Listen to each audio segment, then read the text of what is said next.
தானே பாக்லே எஸ்டேட் அனுமான் நகர் முருகன் கோயில் பங்குனி உத்திர திருவிழா வெகு விமரிசையாக நடைபெற்றது. கோவில் வளாகத்தில் நடைபெற்ற திருவிளக்கு பூஜையில் பெண் பக்தர்கள் திரளாக கலந்து கொண்டனர். பூஜையை தொடர்ந்து பக்தர்களுக்கு அருள் பிரசாதம் வழங்கப்பட்டது.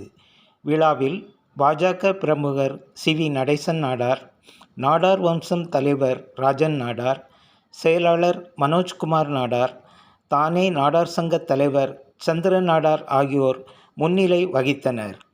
சிறப்பு விருந்தினர் பொன்னாடை அணிவித்து கௌரவிக்கப்பட்டனர். விழாவிற்கான ஏற்பாடுகளை அனுமான் நகர் தமிழ் சேவா சங்கம் நிர்வாகிகள் தலைவர் தங்கராஜ், செயலாளர் ராஜன் நாடார், பொருளாளர் ராமசாமி ஆகியோர் இணைந்து வெகு சிறப்பாக செய்திருந்தனர்.